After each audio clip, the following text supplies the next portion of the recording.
Ammar TV.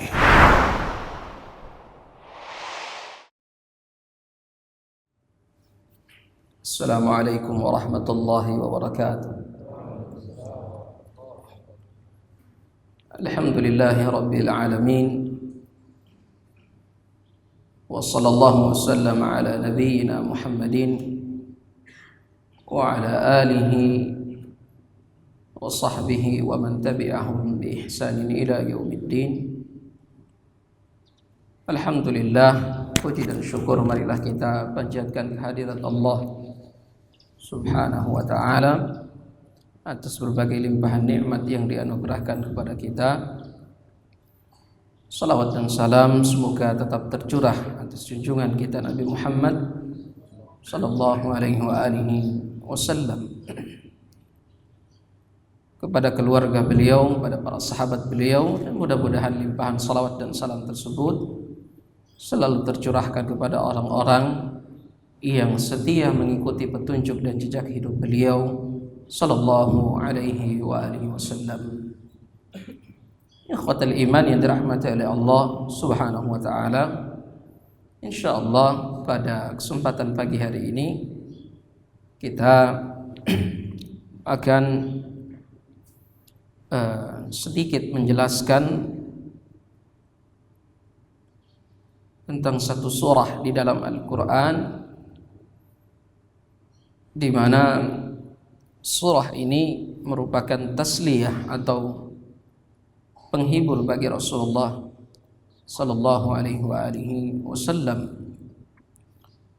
Dan surah tersebut saya yakin kita semua yang hadir di tempat ini telah menghafalnya dengan baik, dan mungkin sebelumnya telah ada ustadz yang menyampaikan perihal yang berkaitan dengan surah tersebut, baik secara tafsir ataupun secara maqasid.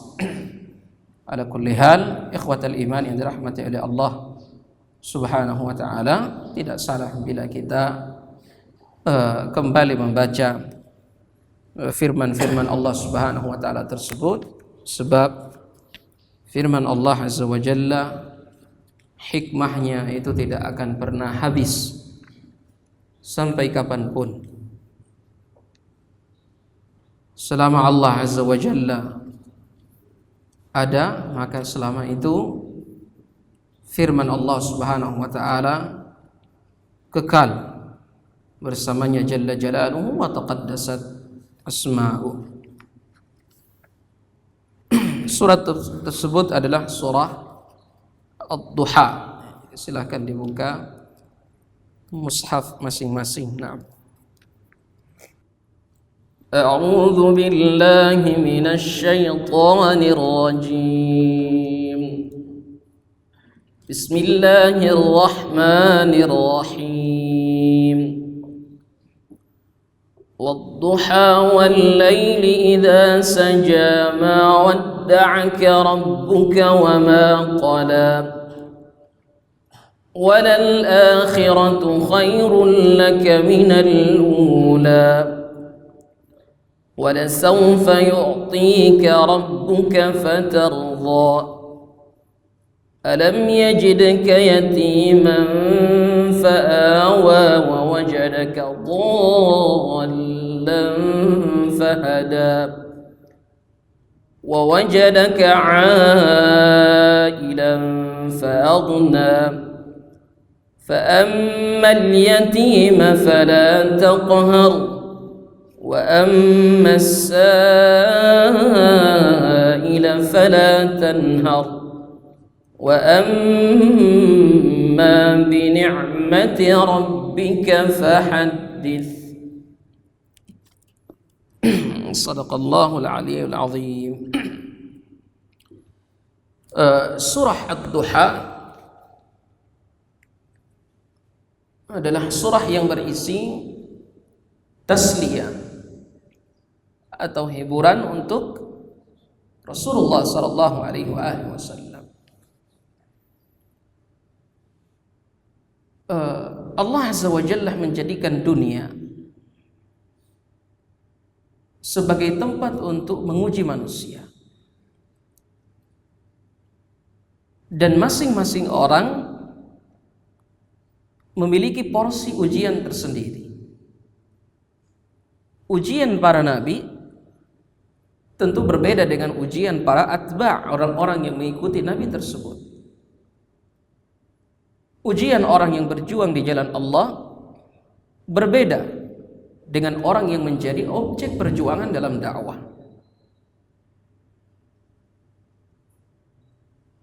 Dan semua nabi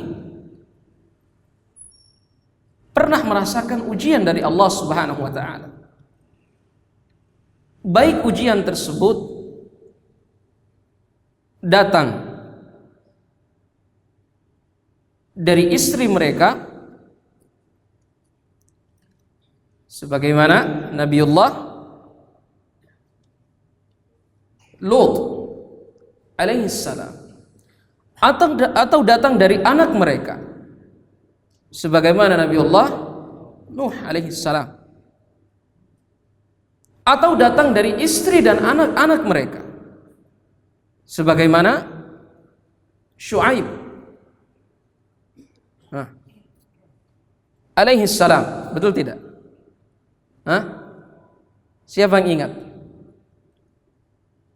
Wa ayyuba idh nada rabbahu anni massani ad-dur wa anta arhamur rahimin. Kisah Nabiullah Ayyub alaihissalam terkenal. Beliau ditinggalkan oleh istrinya, beliau ditinggalkan oleh anak-anaknya, sebagian wafat dan seterusnya. Dan kadang-kadang ujian datang dari kaum, tempat di mana Nabi diutus. Dan ujian ini adalah ujian yang lazim yang dihadapi oleh para Nabi Allah, dan tidak terlepas dari kenyataan tersebut Rasulullah sallallahu alaihi wasallam. Beliau adalah Rasul yang paling banyak mengalami penderitaan dan ujian dalam mendakwahkan kalimat Allah Subhanahu wa taala. Mulai dari pamannya, mulai dari orang-orang terdekatnya, bahkan terusir dari kaumnya sallallahu alaihi wasallam. Dan kita ketahui bersama, di antara masa-masa getir dakwah yang dialami oleh Rasulullah sallallahu alaihi wasallam adalah pada periode Mekah. Pada periode Mekah. Dan apa yang dialami oleh Nabi sallallahu alaihi wasallam pada periode Mekah jauh lebih banyak kesulitan-kesulitannya ketimbang periode Madinah. Walaupun di Madinah ada problem lain yang datang dari orang-orang yang di dalam hati mereka menaruh kedengkian terhadap Rasulullah SAW, sekalipun secara zahir menampakkan keislamannya kepada Rasulullah Sallallahu Alaihi Wasallam. Bukan ini yang akan kita bahas. Masa-masa awal ketika wahyu turun kepada Rasulullah Sallallahu Alaihi Wasallam adalah masa yang dipenuhi oleh ujian. Satu ketika Nabi Sallallahu Alaihi Wasallam tidak menerima wahyu langit dari Allah Azza wa Jalla untuk beberapa waktu, sehingga hal tersebut terasa berat bagi Rasulullah Sallallahu Alaihi Wasallam. Dan kita ketahui bersama antara Al-Muzammil, antara surah Al-A'la, surah Iqra, Al-Alaq, dan surah Al-Mudaththir, itu ada rentang waktu yang cukup lama. Bahkan saat itu disebutkan Nabi SAW ingin menjatuhkan apa?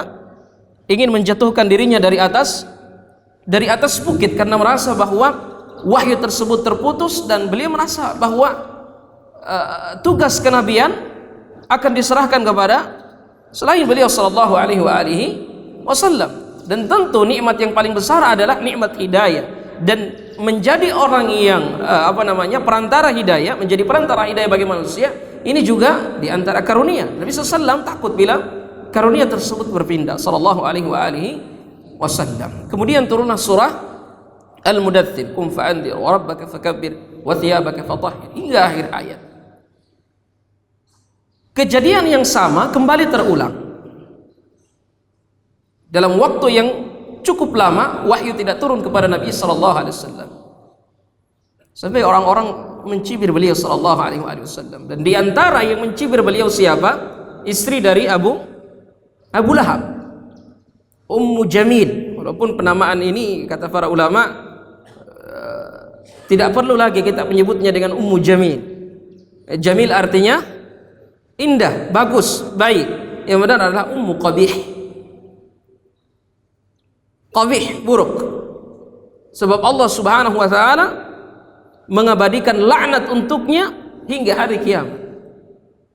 Sebagian dari orang-orang yang menjadi objek dakwah Nabi sallallahu alaihi wasallam di masa pra-Islam mendapatkan hidayah kepada Islam, tapi ada sebagian orang yang sejak awal kemunculan fajar Islam dia tidak bisa merasakan sinar Islam tersebut, bahkan tercatat di sisi Allah Subhanahu wa taala sebagai orang yang kafir untuk selama-lamanya. Namanya pun diabadikan di dalam Al-Qur'an dengan laknat. Tabbat yada abi lahabi wa tab ma aghna anhu maluhu wa ma kasab sayasla naran dhata lahab wa imra'atuhu Ummu Jamil hammalatal hatab fi jidha hablum mim masad. Jadi sebagian orang ada yang mendapatkan hidayah, sebagian orang ada yang ditakdirkan oleh Allah Subhanahu wa taala berada di dalam kekafiran, dan ditakdirkan oleh Allah Subhanahu wa taala terlaknat dalam kitabnya untuk selama-lamanya sampai hari kiamat, dan sampai Allah Azza wa Jalla membangkitkan seluruh makhluknya. Pada saat itu wahyu tidak turun kepada Nabi sallallahu alaihi wasallam. Ummu Jamil datang kepada Nabi sallallahu alaihi wasallam, mana jin yang selalu mewahyukan kepadamu itu? Jadi bagi mereka yang setiap kali datang menyampaikan wahyu kepada Nabi itu adalah jin.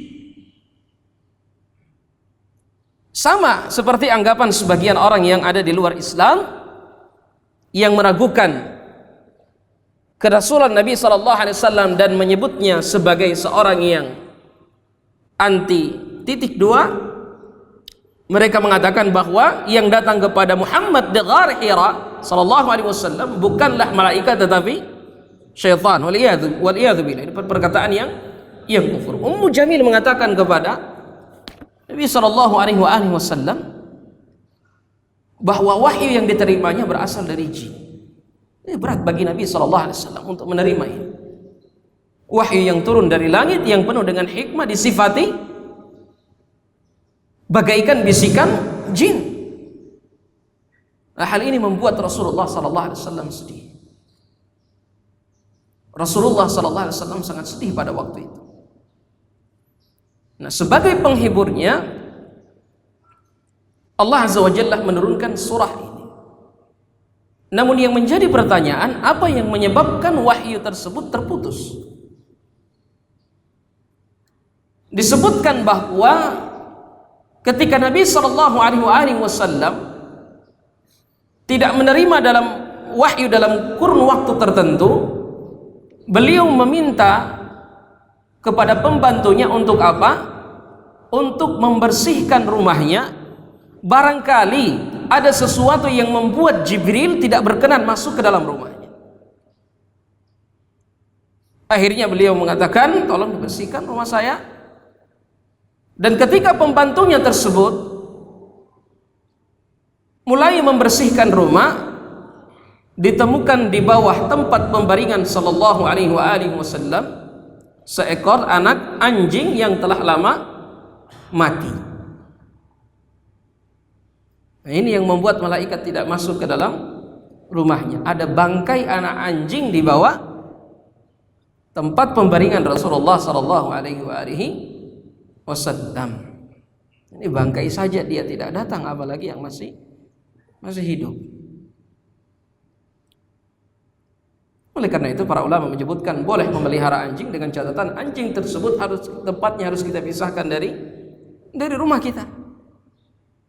Tidak masalah apabila ada orang yang ingin memelihara anjing dengan tujuan untuk berburu atau untuk menjadikan anjing tersebut sebagai penjaga rumah. Tetapi dengan catatan apa? Tidak boleh membiarkan anjing tersebut berkeliaran di dalam rumah. Ya, apalagi sampai makan bersama. Karena sekarang ini ada orang makan bersama anjing, tidur bersama anjing, jalan pagi bersama anjing tanpa sholat subuh, ya, tapi anjingnya dimanja seperti itu. Ya, sehingga tuan sama tidak sholat subuh, tapi sudah jalan pagi dengan anjing. Lihat, tidak layak, tidak pantas bila seorang muslim melakukan hal tersebut. Akhirnya turun firman Allah Subhanahu wa taala ini, dan luar biasa. Setelah lama wahyu tidak turun, wahyu turun dalam bentuk atau susunan kalimat yang luar biasa.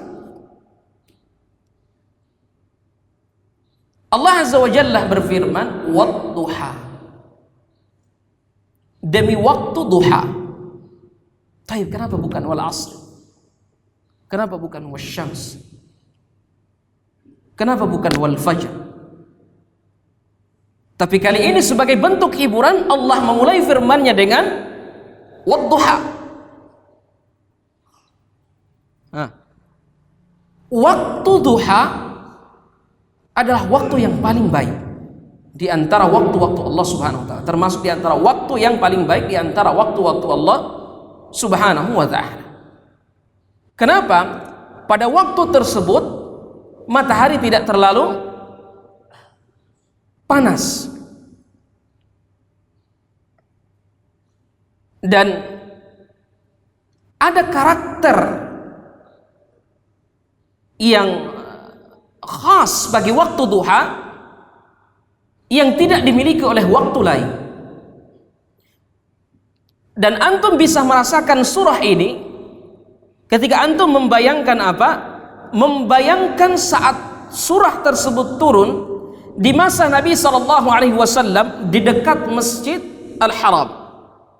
Coba antum bayangkan bagaimana kondisi duha di sisi Masjidil Al-Haram. Suasananya terasa berbeda, terasa begitu tenang, dan ada semangat untuk melakukan ibadah. Orang yang tinggal di kampung ketika membaca surah ini di waktu duha tentu akan merasakan perasaan yang berbeda dengan orang yang tinggal di perkotaan yang duhanya pun sudah tercemar. Begitu juga dengan ayat yang selanjutnya, wal-laili idza saja. Tentu berbeda orang-orang kota yang menikmati indahnya malam dengan orang-orang kampung yang menikmati indahnya malam. Di kampung matahari, bulan masih bisa kita lihat, gugusan-gugusan bintang pun demikian, sehingga kita bisa merasakan keagungan Allah Subhanahu wa taala, di mana hal tersebut belum tentu bisa dinikmati oleh orang-orang kota. Wadduha. Wadduha qasam, sumpah. Allah Azza wa Jalla berhak untuk bersumpah dengan apapun dari makhluknya. Tapi berbeda dengan makhluk, mereka tidak diberi izin untuk bersumpah kecuali atas nama Allah Azza wa Jalla. Nabi SAW bersabda, "Faman arada an yahlif falyahlif billah." Siapa yang ingin bersumpah maka hendaklah dia bersumpah atas nama Allah. Tidak boleh bersumpah atas nama selain Allah Subhanahu wa taala. Wadduha, demi waktu duha.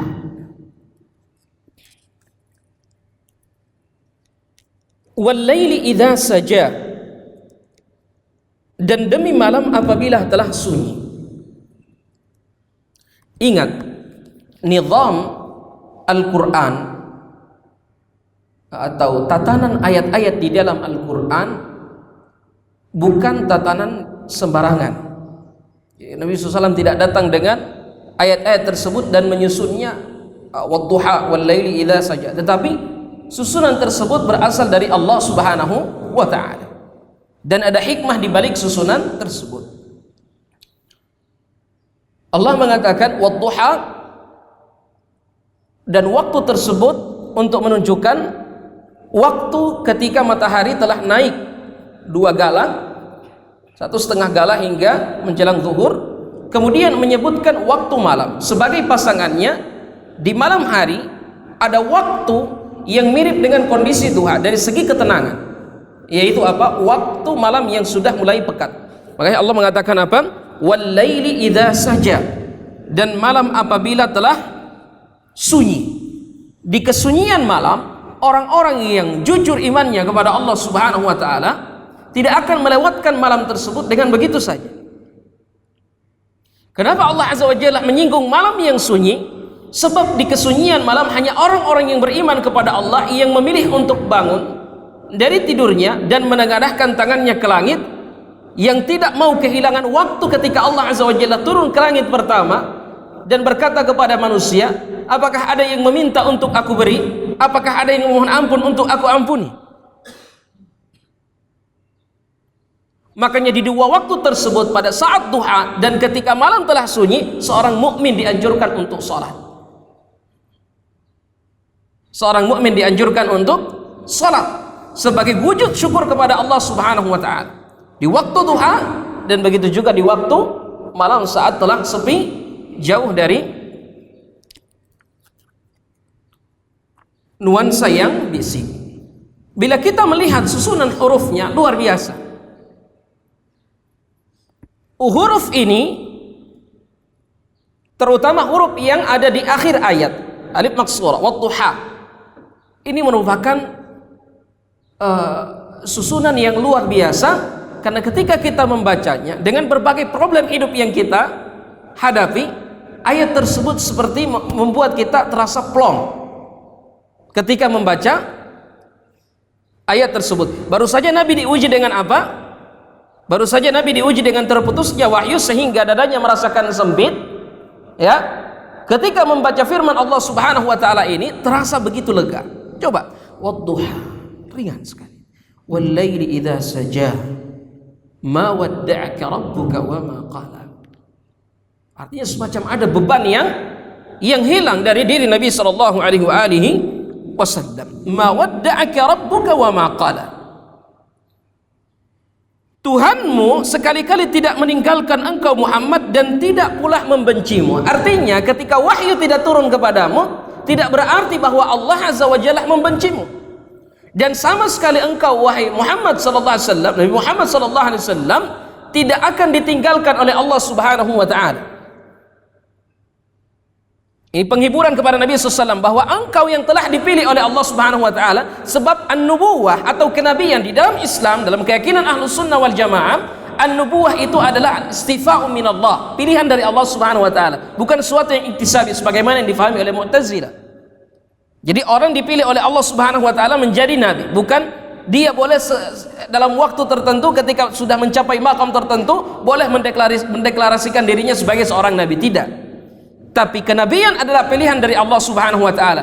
Ketika Allah telah mengangkat engkau wahai Muhammad sebagai seorang nabi, ingat Allah tidak akan meninggalkan kamu begitu saja atau menyerahkan kamu begitu saja kepada orang-orang kafir. Kenapa? Sunnatullah, Allah Azza wa Jalla adalah pembela bagi orang yang beriman. Engkau wahai Muhammad datang dan mendakwahkan keimanan, ketahuilah Allah tidak meninggalkanmu. Innallaha yudafi'u 'anil ladzina amanu.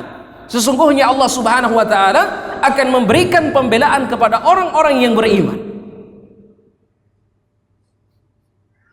Jadi tidak perlu gelisah ketika kitab Allah dilecehkan, ketika syariat Allah Azza wa Jalla dihinakan. Tidak perlu merasa resah. Tidak perlu merasa bahwa Allah Azza wa Jalla akan meninggalkan. Tidak. Allah tidak akan meninggalkan kita. Innallaha yudafi'u 'anil ladzina amanu. Sunnatullah, pembelaan Allah hanya berlaku untuk orang-orang yang beriman. Hanya berlaku untuk orang-orang yang beriman. Maka tenang saja wahai Muhammad. Ma wadda'aka rabbuka wa ma qala. Allah tidak menurunkan wahyu kepadamu untuk beberapa waktu tidak berarti bahwa Allah benci terhadapmu wahai Muhammad. Walal akhiratu khairul laka minal ula. Dan sungguh yang kemudian itu, maksudnya negeri akhirat, lebih baik bagimu daripada permulaan. Walal akhiratu khairul laka minal ula. Dan sungguh yang kemudian itu lebih baik bagimu daripada permulaan. Banyak tafsiran para ulama terkait dengan ayat ini, yang jelas bahwa kondisi sebelumnya yang engkau hadapi akan ada buahnya. Akan ada buahnya.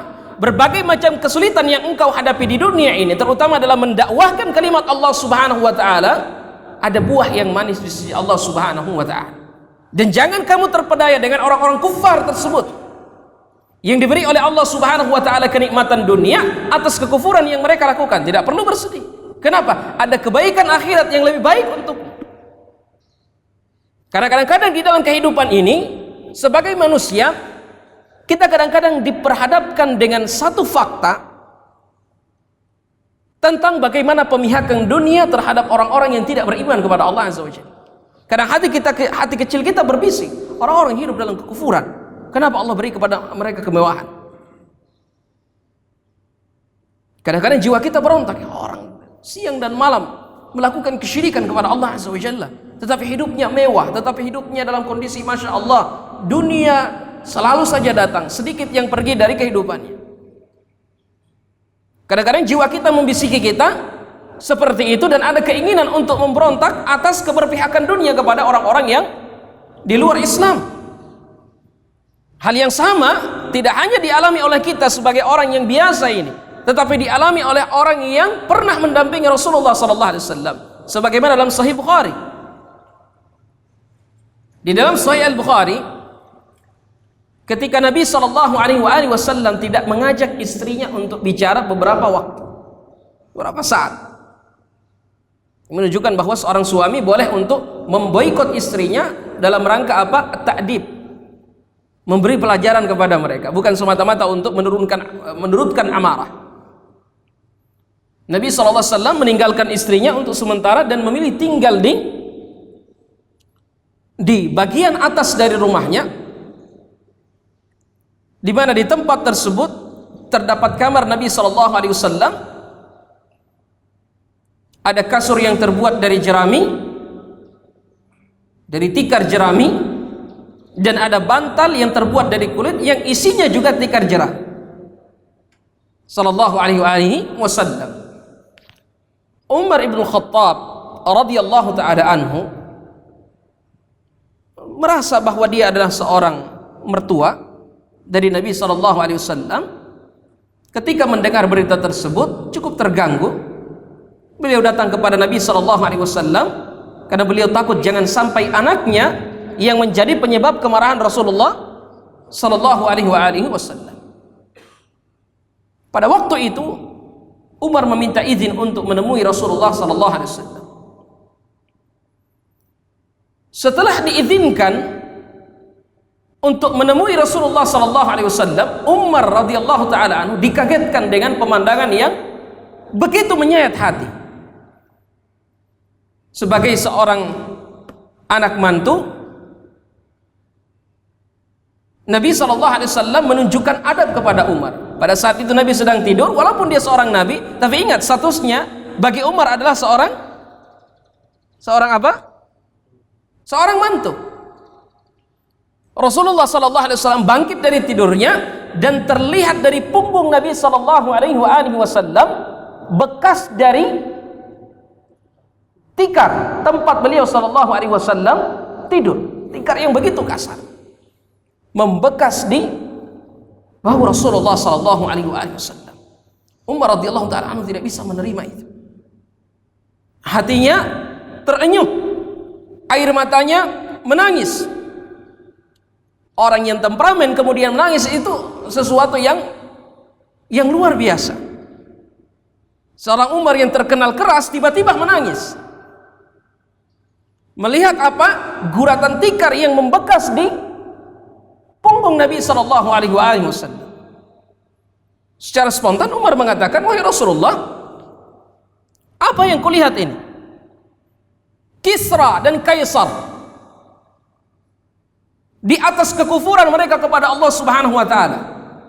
Hidup mereka nyaman, harta berlimpah, wa anta Rasulullah, sementara engkau Rasul Allah Azza wa Jalla hidup dalam kondisi yang seperti ini."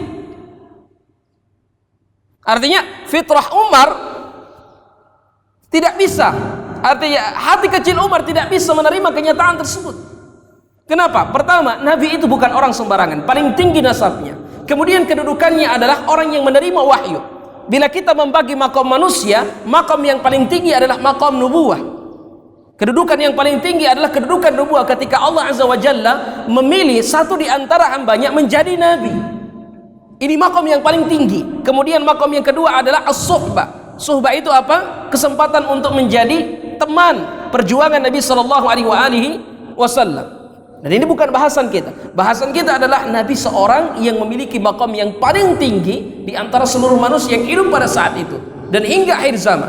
Beliau sebaik-baik ulul azmi.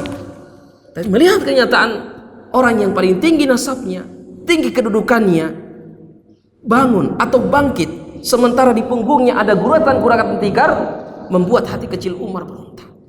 Rasulullah, Kisra dan Kaisar di atas kekufuran, tapi hidupnya begitu mewah. Sementara engkau, wahai Rasulullah, engkau adalah orang yang datang dengan tauhid. Seolah-olah Umar mengatakan demikian. Engkau mengeluarkan manusia dari kegelapan menuju cahaya. Apa kata Umar radhiyallahu? Apa kata Nabi SAW? Jawaban sederhana untuk Umar. Jawaban yang memberi pengaruh yang luar biasa pada pribadi Umar sepeninggal Nabi, bahkan ketika beliau menjabat sebagai khilafah, berubah total. Apa kata Rasulullah SAW sebagai jawaban untuk Umar? Wahai Umar, ma ra'yuk? Kira-kira apa pendapat? Dunia untuk mereka dan akhirat untuk kita. Dunia untuk mereka dan akhirat untuk kita. Walal akhiratu khairun laka minal ula. Tidak usah gelisah dengan keberpihakan dunia terhadap orang kufar, sebab Allah menjanjikan akhirat untuk orang-orang yang beriman. Tidak perlu gelisah ketika kita melihat semakin orang membangkang kepada Allah Subhanahu wa taala, semakin dia berlimpah dengan nikmat Allah. Tidak usah merasa gelisah. Kenapa?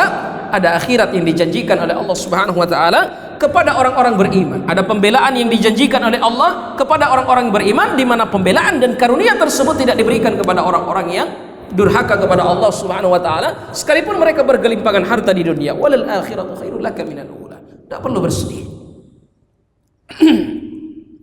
Wala sawfa yu'tika rabbuka fatarda. Wala sawfa yu'tika rabbuka fatarda. Dan sungguh kelak Tuhanmu pasti memberikan karunia-Nya kepadamu sehingga engkau menjadi puas. Kesempitan yang engkau hadapi, gangguan yang engkau hadapi dari orang-orang kufar, dari penghalang-penghalang dakwah, tidak usah membuatmu surut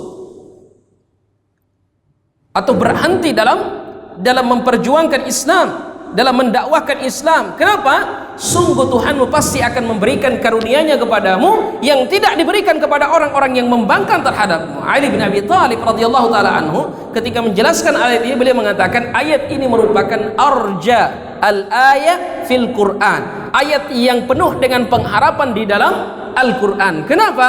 Allah berjanji dengan wala sawfa yu'tika rabbuka fatardah. Allah pasti akan memberikan kepadamu karunia-Nya sehingga engkau menjadi puas. Sebab kepuasan yang hakiki adalah kepuasan yang Allah Azza wa Jalla berikan. Orang yang diberi oleh Allah Azza wa Jalla kepuasan terhadap harta sedikit akan membuat dia merasa cukup. Tapi orang yang tidak diberi oleh Allah Azza wa Jalla kepuasan banyak, justru akan membuat dia haus. Makanya ketika Allah Azza wa Jalla memberikan pemberiannya, mengaruniakan pemberiannya kepada seorang mukmin, kemudian Allah menjadikan hamba tersebut puas, Allah Azza wa Jalla memberikan untuk hamba tersebut karunia yang begitu luar biasa, yang tidak ada nilainya, di mana karunia dan pemberian tersebut tidak akan pernah sama dengan karunia dan pemberian manusia. Makanya Allah mengatakan, "La sawfa yu'tika rabbuk." Allah akan memberikan apa yang engkau inginkan, wahai Muhammad. Allah akan berikan kepadamu. Saat ini jangan kamu bersedih. Kamu tidak ditinggalkan, Allah tidak membencimu, dan Allah Azza wa Jalla akan memberikan apa yang kamu inginkan sampai kamu merasa puas. Karena pada hakikatnya kepuasan adalah ilham dari Allah Azza wa Jalla. Kenapa orang yang kaya realita hidupnya menunjukkan bahwa dia seperti orang yang fakir? Kenapa orang yang fakir tapi realita hidupnya justru kebaliknya? Kondisi hidupnya terlihat dia seperti orang yang kaya. Kenapa si kaya tiba-tiba menjadi orang yang paling pelit, dan kita temukan ada orang yang miskin yang rajin berderma? Kenapa? Sebab yang mewahyukan orang bahagia, yang mewahyukan orang merasa kaya, rasa miskin dan seterusnya Allah Azza wa Jalla. Makanya kekayaan yang hakiki adalah kekayaan yang diilhamkan oleh Allah kepada seorang hamba. Orang yang diilhamkan kekayaan oleh Allah Azza wa Jalla, sedikit yang dia miliki akan membuat dia merasa puas. Allah Azza wa Jalla mengilhamkan qanaah kepadanya yang membuat dia tidak meminta lebih dari dunia. Tapi beda dengan orang yang Allah Azza wa Jalla tarik dari dalam dirinya kekayaan hati. Allah ganti dengan kepuasan materi. Dia akan terus mencari, tidak akan berhenti kecuali bila mulutnya telah dipenuhi oleh tanah. Waliyadzubillah. Wala sawfa yu'tika rabbuka fatarda. Tenang wahai Muhammad. Allah akan memberimu nikmat karunia yang tidak terbatas hingga kamu pun ridha dan puas terhadap pemberian Allah Subhanahu wa taala tersebut. Alam yajidka yatiman fa'awa. Nah, ini imtinan dari Allah Azza wa Jalla. Pukul berapa? Baik. Cukup? Atau kita lanjutkan? Baik. Alam yajidka yatiman fa'awa. Pertanyaan dari Allah Azza wa Jalla untuk nabinya. Sebagai bentuk apa? Imtinan. Allah ingin mengungkit. Wahai Muhammad, hari ini kamu merasa ditinggalkan. Kamu merasa bahwa Allah Azza wa Jalla membencimu setelah tidak terputus wahyu untuk beberapa lama. Mari coba sedikit ingat akan nikmat yang Allah Azza wa Jalla karuniakan kepadamu wahai Muhammad. Alam yajidka yatiman fa'awa. Bukankah dia mendapatimu sebagai seorang yang yatim lalu dia melindungimu? Artinya persoalan gangguan orang kafir jangan membuat kamu sedih. Kenapa? Dulu kamu dalam kondisi yatim, lalu Allah Azza wa Jalla melindungimu. Artinya dia yang berkuasa memberikan perlindungan kepadamu pada saat kamu yatim dahulu, pun berkuasa untuk memberikan jaminan perlindungan dalam masa tugas menyampaikan wahyu Allah Azza wa Jalla. Alam yajidka yatiman fa'awa. Ini bentuk apa? Imtinan dari Allah. Allah ingin mengingatkan kondisi awal. Makanya orang yang tadinya dalam kondisi yatim, lalu kemudian orang tersebut berusaha dengan sungguh-sungguh, kemudian meraih kesuksesan. Ketika membaca firman Allah Subhanahu wa taala seperti ini, makna atau pesan yang dibawa oleh ayat ini jauh lebih terhujam di dalam dirinya. Karena tentu berbeda orang yang pernah merasakan masa-masa kesulitan, kemudian dia berubah menjadi orang yang sukses. Ada kalanya ketika dia mengingat masa-masa tersebut timbul rasa syukurnya kepada Allah Subhanahu wa taala. Ada juga orang yang justru malah menjadi kufur. Di waktu duha, di waktu yang paling baik, saat kita menyepi dengan Allah Azza wa Jalla, pun di malam ketika dalam keadaan sunyi, ingat dulu kita orang yang fakir. Kemudian Allah Azza wa Jalla melindungi kita dari penindasan orang lain terhadap kita. Ketika Nabi sallallahu alaihi wasallam yatim, Allah al-yatim apa? Nah, yatim itu apa? Al-yatim adalah orang yang tidak memiliki ayah, orang yang ditinggalkan oleh ayah di bawah usia balik. Ya, jadi keliru kalau ada orang datang, anak akhi tolonglah saya anak yatim, usianya 30 tahun atau 25 tahun. Ya, orang yang ditinggalkan ibu disebut bahasa Arab latim. Disebut apa? Latim. Dan kedua kondisi itu pernah dilalui oleh Nabi SAW. Kondisi sebagai yatim ditambah pada usia 6 tahun sebagai orang yang piatu. Tetapi di sini Allah mengingatkan nikmat yang diberikan oleh Dia Jalla Jalaluhu kepada nabinya, dan hanya menyinggung kondisi keyatiman beliau, tidak menyinggung kondisi kelatiman beliau atau ketika masa-masa beliau kehilangan seorang ibu. Kenapa Allah Azza wa Jalla hanya menyinggung kata yatim sementara Nabi pernah hidup sebagai seorang yatim dan juga seorang yang piatu?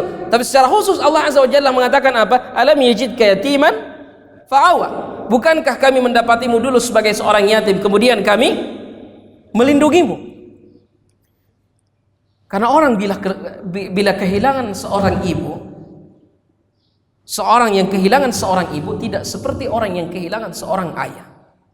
Fitrah ayah, senakal apapun anaknya, pasti akan memberikan perlindungan dan pembelaan. Pembelaan tersebut bisa dalam bentuk kasih sayang, bisa dalam bentuk pembelaan fisik yang tidak dimampui oleh seorang ibu. Nah, kondisi ini yang ingin Allah Azza wa Jalla ingatkan untuk nabinya. Dulu kamu tidak ada yang membela sama sekali. Kamu kehilangan seorang ayah, dan ada hikmah kenapa Allah Azza wa Jalla mewafatkan ayah Nabi SAW dan juga ibunya, tapi bukan maqam tempat untuk membicarakan itu, kita tidak punya waktu banyak untuk menjelaskan yang demikian. Tetapi Allah Azza wa Jalla ketika mengingatkan akan kondisi dahulu, kamu dahulu yatim, kemudian kamu diasuh oleh orang lain atas izin Allah Subhanahu wa taala.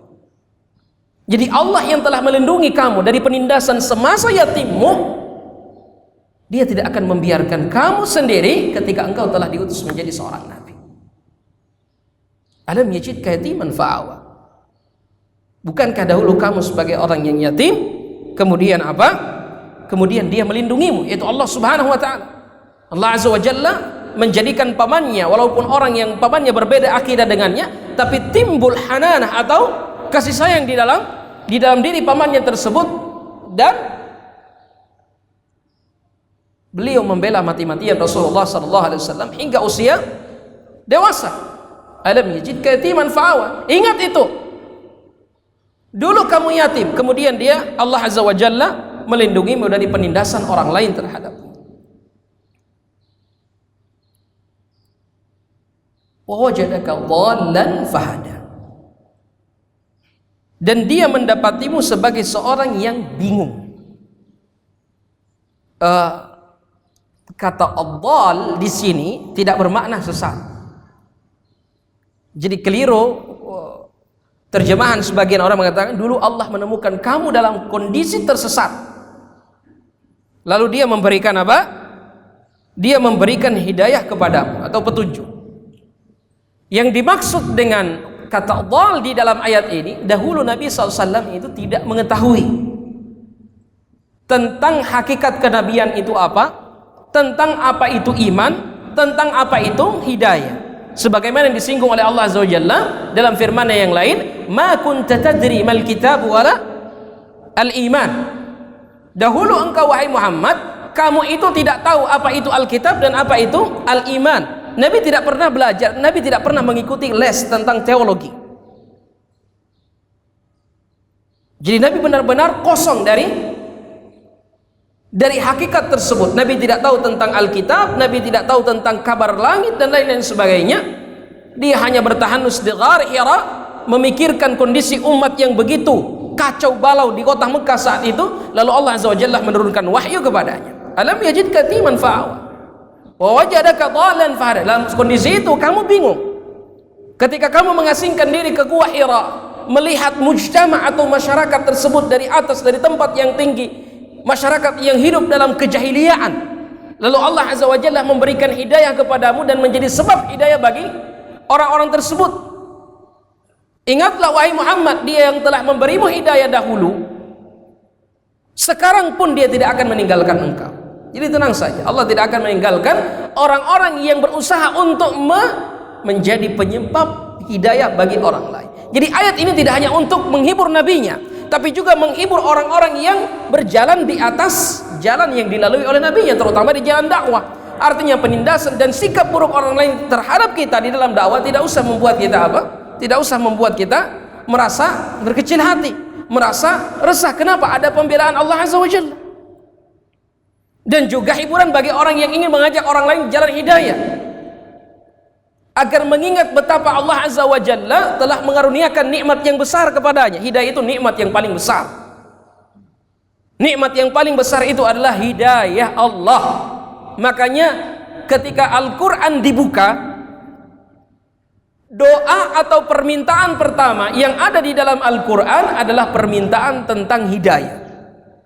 Ihdinas sirata al-mustaqim. Bahkan ayat-ayat sebelumnya, sebelum ayat ini merupakan bentuk muqaddimah untuk sebuah permohonan yang agung, yaitu meminta hidayah kepada Allah Azza wa Jalla. Ihdinas siratal mustaqim. Ya Allah, tunjuki kami jalan yang lurus. Paling tidak 17 kali kita membaca doa ini di dalam salat kita. Wajadaka dhallan fahada. Dulu Dia mendapatimu dalam keadaan dalam keadaan bingung. Bingung dengan kondisi mujtama yang engkau lihat, kondisi masyarakat yang engkau lihat. Lalu dia memberikan kamu hidayah, diwahyukan kepadamu petunjuk berupa Al-Quran, di mana Al-Quran tersebut tidak hanya menjadi petunjuk bagimu untuk membawamu mengenal Allah, tetapi juga menjadi penyebab atau menjadi sebab hidayah bagi banyak orang untuk mengenal Allah Subhanahu wa taala. Allah Azza wa Jalla ingin mengingatkan nabinya akan nikmat tersebut. Wa wajadaka 'ailan fa'aghna. Dan dia mendapatimu sebagai seorang yang kekurangan, lalu dia memberikan kecukupan kepada. Itu ketika Nabi SAW hidup dalam kefakiran, hidup dalam kesusahan, pernah menjadi seorang penggembala domba. Tentu ini merupakan apa? Kefakiran. Allah Azza wa Jalla merubah hidupnya yang begitu fakir menjadi begitu kaya setelah dia menikah dengan siapa? Khadijah. Ini yang dimaksud oleh Allah Subhanahu wa ta'ala. Tetapi Nabi SAW tidak berarti memanfaatkan kekayaan Khadijah atau menikahi Khadijah karena menginginkan kekayaannya. Ini harus dijelaskan juga, sehingga ketika membaca ayat ini kita tidak boleh suudzon kepada Rasulullah SAW. Allah mendapati Muhammad dalam kondisi fakir, lalu dia memberikan kekayaan ataupun kecukupan kepada. Ada di antara para mufassir yang menyebutkan bahwa yang dimaksud adalah Allah Azza wa Jalla mendapatimu fakir segi hati, fakir hati menjadi orang yang kaya hati. Tetapi ini tidak benar. Kenapa? Sejak Nabi SAW muda, beliau terkenal sebagai orang yang kaya hati. Buktinya beliau diberi lakab sebagai Al-Amin, orang yang bisa dipercaya untuk memanggul amanah. Kenapa? Orang kalau tidak memiliki sifat qanaah atau kekayaan hati, lalu disuruh untuk memanggul sebuah amanah, sangat dekat orang tersebut dengan khianat. Tapi itu bukan Nabi SAW. Maka oleh karena itu, pendapat yang paling kuat dalam masalah ini adalah bahwa yang dimaksud adalah pernikahan Khadijah dengan Rasulullah mengubah status sosial Rasulullah SAW menjadi orang yang kaya. Tetapi Nabi hadir dalam kehidupan Khadijah bukan sebagai penikmat, sehingga ini perlu menjadi catatan bagi kita, tentunya bagi orang yang punya niat untuk menikahi janda pada suatu hari nanti umpamanya. Ya, agar kalau dia nanti menikahi janda, boleh, tidak masalah, pilih janda kaya, tapi bukan untuk numpang kaya. Karena Nabi tidak seperti itu. Nabi dinikahi oleh Khadijah karena pertama, Nabi itu karyawannya Khadijah, amanah, jujur, sehingga ketika dia menjadi suami Khadijah, Khadijah mempercayakan pengelolaan harta kepada Rasulullah di samping pengelolaan hati. Ya, jadi kalau menikahi janda yang kaya raya, jangan lupa kelola hartanya dan kelola hatinya. Jangan hanya fokus pada harta, tapi perhatikan juga hatinya. Jadi ketertarikan, awal dari ketertarikan Khadijah kepada Rasulullah itu seperti yang diceritakan oleh Maisarah. Maisarah perempuan atau laki-laki? Mana yang perempuan? Angkat tangan. Mana yang laki-laki?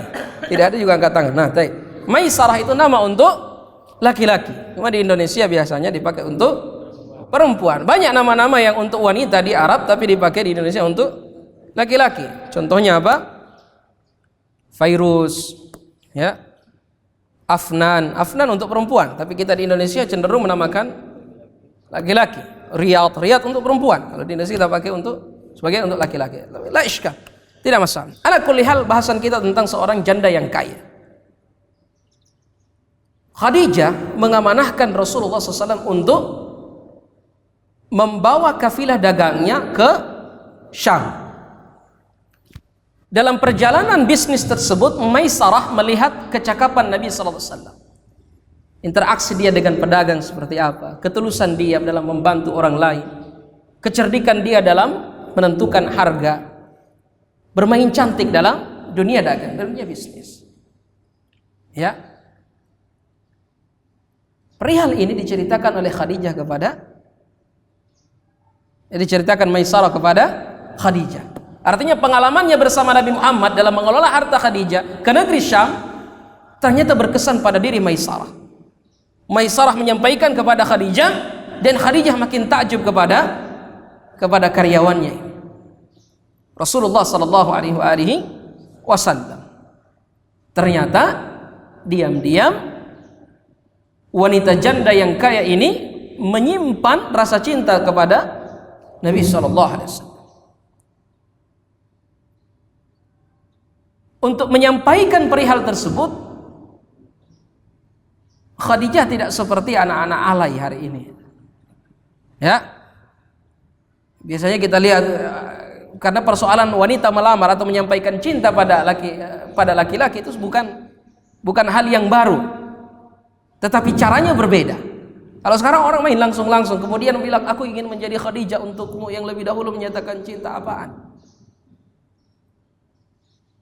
Khadijah ketika menemukan rasa tersebut, dia mencari perantara. Kira-kira siapa yang bisa jadi perantara antara saya dengan Rasulullah?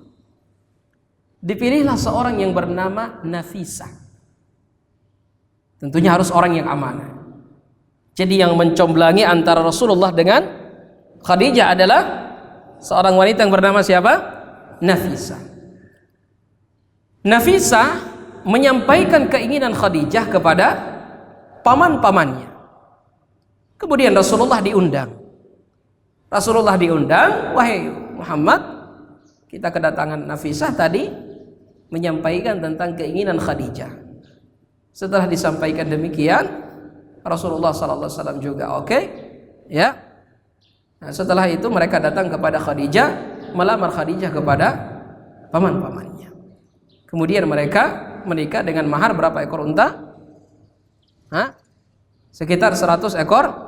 Kita 100 ekor unta. Jadi jangan mentang-mentang janda mau nikahnya gratis. 100 ekor unta. Ini janda kaya, nggak perlu. Beliau datang dengan 100 ekor unta sebagai mahar untuk Khadijah radhiyallahu taala anha. Jadi begitu kisahnya. Jadi kalau seorang wanita menyimpan keinginan terhadap seorang laki-laki yang dipandang saleh, cari perantara. Jangan main langsung kemudian mengatakan apa? Aku ingin menjadi Khadijah untukmu, apaan? Ya, cari perantara yang amanah, yang jujur, yang bisa mengkomunikasikan atau mempertemukan dua orang tersebut, ya, antara kita dengan orang yang kita inginkan. Setelah itu, bismillah. Ya. Dan Nabi sallallahu alaihi wasallam punya kesan tersendiri kepada Khadijah. Beliau istri yang pertama. Dan ini menunjukkan bahwa menikahi janda itu punya keutamaan.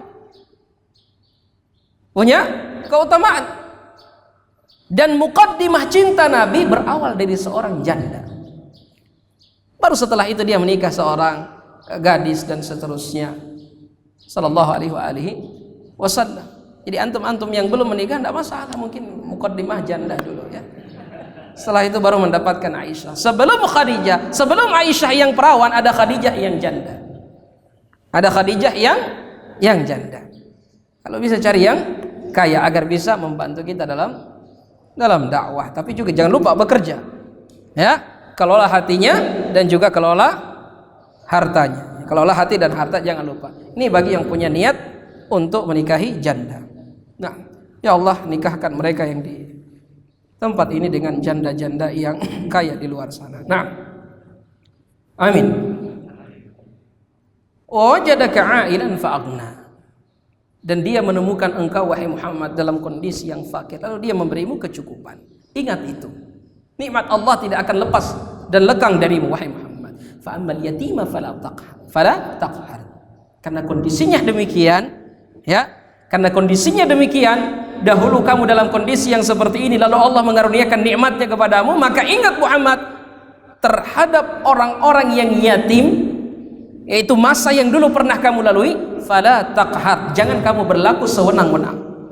Kamu pernah merasakan masa-masa yatim tersebut, maka wahai orang yang pernah merasakan masa yatim di waktu kanak-kanak, ketika engkau diberikan kesuksesan, fala taqhar, jangan menghardik, jangan bertindak atau berlaku sewenang-wenang terhadap orang yatim atau anak yatim. Ini ada pembahasan yang khusus dalam surah Ar-Ra'ita atau Al-Ma'un. Wa amma sa'ila fala tanhar. Dan terhadap orang yang meminta-minta, jangan engkau menghardiknya. Artinya, ada orang yang datang kepada kita meminta-minta. Bila kita tidak mampu memberi dengan materi, paling tidak membalas dengan ucapan yang baik. Tidak boleh sudah tidak memberi secara materi, kita tambah dengan hardikan. Kamu itu bekerja dong, badan bagus. Khalas, antum tidak ingin memberi, ya akhi, uskut, diam. Diam. Bila ingin memberikan nasihat dan masukan, berikan nasihat dan masukan dengan cara yang baik. Amasaila falatan, tidak mampu memberi, jangan menghardik. Wa amma bi ni'mati rabbika fahaddits. Dan adapun terhadap nikmat Tuhanmu, maka nyatakan atau ceritakan. Terkait dengan ayat ini ada pembahasan yang panjang yang waktunya tidak cukup. Mudah-mudahan kita diberi oleh Allah untuk waktu untuk bertemu di waktu yang lain untuk membahas wa amma bi ni'mati rabbika fahaddits. Utang mudah-mudahan bisa dilunasi pada lain waktu. Wallahu taala a'lam wa a'lam. Subhanakallahumma rabbana wa bihamdika asyhadu an la ilaha illa anta astaghfiruka wa atubu ilaik.